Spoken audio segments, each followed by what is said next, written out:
Aloha, pastors.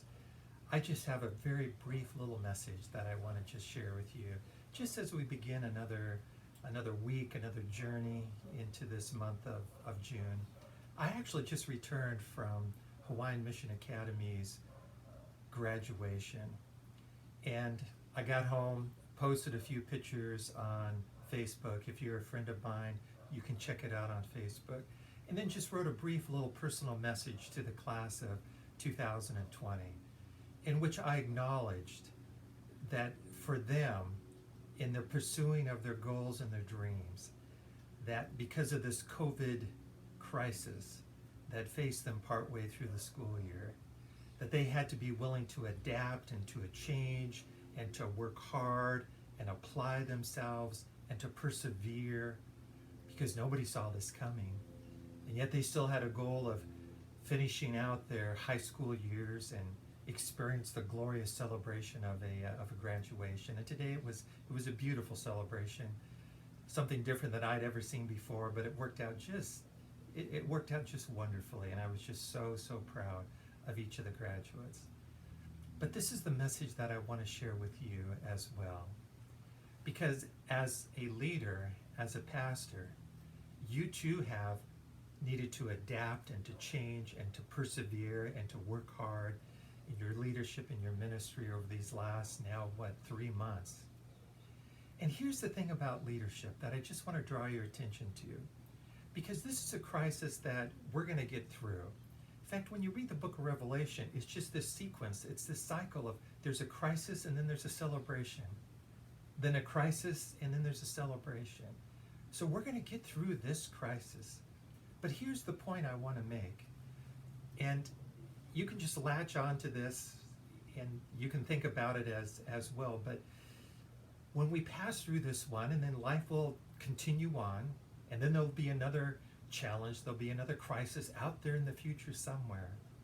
But as we are leading through it, whatever that new one's going to be, you see, we're going to be able to look back to 2020, and we can be reminded that even in the midst of this pandemic crisis, this COVID virus that we went through, where the doors of the churches were closed for 3 months, and then there was this massive paradigm shift in how we were expected to lead and to minister, that as God saw us through 2020, then whatever it is that we're facing in the future, it's the same God. He's going to be able to get us through whatever that crisis is at that point in time. And you see, that's the thing about leadership, that the longer you lead, the more history you have of seeing the providence and the evidence of God as He has provided for you as a leader, as He's provided for the people that you are leading. And it's the same God. It's the same God. So I just wanted, just as I have expressed some words of gratitude to the graduating class of 2020, this is just my humble, feeble little attempt to express some words of gratitude for you as well, because you've done the exact same thing. And this leadership, this period of time of leadership, and it's not over yet. I mean, the soft opening of the churches, and it's still very fluid as to how we're going to figure this out. Some of you are going to 2 worship services, possibly even 3, to just keep the numbers low in the churches. So we still have a ways to go. I fully recognize and realize that. But this is just simply a chance for me to say again to you, thank you, how much I appreciate you. I just admire and respect what you're doing. I'm in awe of how you just all have just stepped up to the plate and just have picked up this mantle of leadership and have just been going strong with it.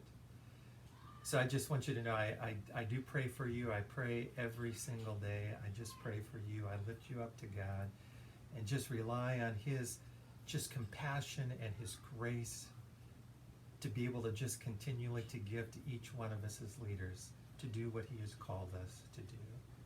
So that's just a simple message here today. It's a message of thankfulness and gratitude, and to let you know that, look, even though there's just a lot going on for all of us, that I'm never too busy. All you got to do is send me a text. I'm no further away than your cell phone. either via a text message or a phone call. And if I can't talk to you right that very moment, you know that I get back in touch with you. You know that, because I do. And my desire is to come alongside you and give you whatever the support that I possibly can for you and your Ohana as we continue this journey together. So listen, thank you. God bless. Let's just continue to be leaders of courage.